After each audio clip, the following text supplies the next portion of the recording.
सर्वांचं ऑनलाईन गाईडमध्ये पुन्हा एकदा स्वागत मित्रांनो। बघा, जनगणना 2027 सुरू आहे। पर्यवेक्षक सुपरवायझर यांनी कोणती कामे करायची आहे आणि कशा पद्धतीने करायची आहे त्याचं आपण एकदम सोप्या भाषेमध्ये मार्गदर्शन पाहणार आहोत। चला तर जास्त बडबड न करता आपण या ठिकाणी आजचा व्हिडिओ बघूया। बघा, जर तुम्ही नवीन असाल चॅनलवर तर चॅनलला सबस्क्राईब करायला विसरू नका, लाईक करा, शेअर करा।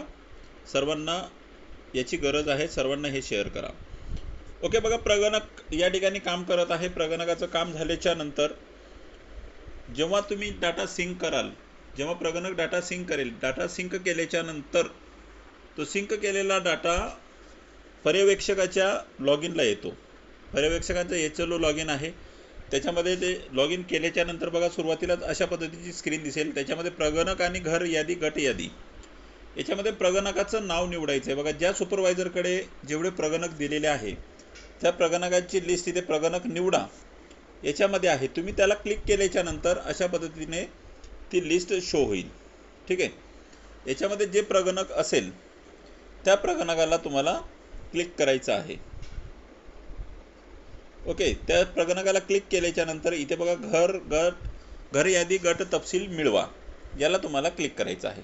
घर यादी, गट तपशील तुम्हाला मिळवा याला क्लिक केल्याच्या नंतर अशा पद्धतीने तुम्हाला घर यादी, गट वगैरे या ठिकाणी सगळं दिसेल। जिल्हा, तहसील, शहर, गाव, वार्ड क्रमांक, घर यादी, गट क्रमांक वगैरे वगैरे। तर तुम्हाला खाली इथे बघा अभिलेख तपासण्यासाठी क्लिक करा, याच्यावर तुम्हाला क्लिक करायचं आहे। अभिलेख तपासण्यासाठी क्लिक करा, याच्यावर क्लिक केल्याच्या नंतर अशा पद्धतीने बघा गणना घराचे तपशील येईल। आधी भरलेला डेटा याच्यामध्ये तुम्ही पाहू शकता। याच्यामध्ये ओळ क्रमांक बघा निवडलेलं 1 आहे। याच्यामध्ये आणनेला तुम्हाला क्लिक करायचं आहे, आणने। ठीक आहे, आणनेला क्लिक केल्याच्या नंतर या ओळ क्रमांक 1 मध्ये असलेला इमारत क्रमांक आणि गणना घर क्रमांक तुम्हाला या ठिकाणी दिसेल।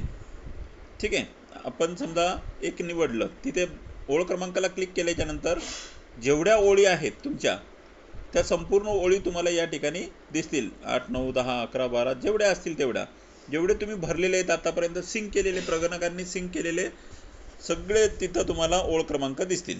ठीक आहे, ते ओळ क्रमांक आपण सिलेक्ट केलं। ओळ क्रमांक सिलेक्ट केल्याच्या नंतर बघा, ओळ क्रमांक सिलेक्ट केल्याच्या नंतर तुम्हाला हे करायचं आहे, आणनेला क्लिक करायचं। आणनेला क्लिक केलं की आधी भरलेला डेटा पहा याच्यावर क्लिक करायचं। आधी भरलेला डेटा पहा याच्यावर क्लिक केल्याच्या नंतर अशा पद्धतीने स्क्रीन येईल। ठीक आहे, घर यादी व घरगणना ॲप त्यांच्यामध्ये त्यांनी भरलेली ही माहिती येईल। आता याच्यामध्ये सगळे मुद्दे तुम्ही बघायचे आहे। फक्त याच्यामध्ये जो शौचालयाचं जे आहे सेप्टिक टँकचा तो मुद्दा तुम्ही थोडंसं काळजीपूर्वक चेक करायचा आहे। ठीक आहे, ते मल्ल निसारांचा तो मुद्दा आहे, त्याच्यामुळे त्या गोष्टीकडे तुम्हाला थोडंसं बारीक लक्ष द्यायचं आहे। बघा, एखादी ओळ क्रमांक एखाद्या प्रगणकाने ती डिलीट केलेली असेल आणि तुम्ही इथे निवडली आणि आणनेला क्लिक केलं तर ती तुम्हाला अशा पद्धतीने दिसेल, पण ते डिलीट केलेली पण तुम्हाला ओपन करायची आहे। तर त्या ठिकाणी तुम्हाला अशा पद्धतीने मेसेज दिसेल की this record was deleted by the इन्युमरेटर।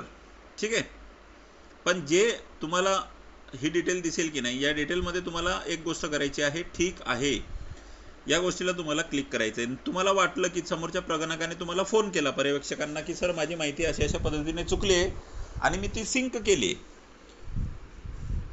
ती माहिती मला परत व्यवस्थित करायची आहे, तर या ठिकाणी पर्यवेक्षकांनी काय करायचं आहे, टिप्पणीला क्लिक करायचं। टिप्पणी या ठिकाणी टिप्पणी द्यायची।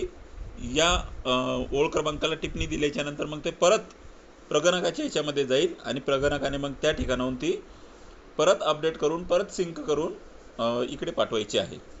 ठीक आहे, आता चूक वगैरे काहीच नाही आहे, डिलीट करायचं नाही, काहीच नाही करायचं, ओके आहे, ही माहिती भरलेली ओके आहे, तर इथे ठीक आहे याला क्लिक करायचं। ठीक आहे, ठीक आहेला क्लिक केल्याच्या नंतर असं तुम्ही सगळ्यांचं करून घ्यायचं आणि नंतर मग एकदाच तुम्ही सिंक करा। एकदाच तुम्ही काय करायचं आहे, सिंक करायचं आहे। आणि सगळ्यात महत्त्वाची गोष्ट, जसं जसं तुम्ही हे ओळ क्रमांक निवडत जाल आणि एक एक तुम्ही हे करत जाल तेव्हा या यादीमधून ते ओळ क्रमांक तुमचे कमी कमी कमी कमी होत जातील। ठीक आहे, म्हणजे तुमच्या लक्षात येईल की माझं कोणाचं किती व्हेरिफिकेशन करायचं राहिलेलं आहे। तर अशा पद्धतीने पर्यवेक्षकांना फक्त एवढंच काम करायचं आहे, मात्र ते काळजीपूर्वक करायचं आहे। व्हिडिओ आवडल्यास नक्कीच सगळ्या पर्यवेक्षकांना हा व्हिडिओ शेअर करा मित्रांनो. चला भेटूया पुढील व्हिडिओमध्ये.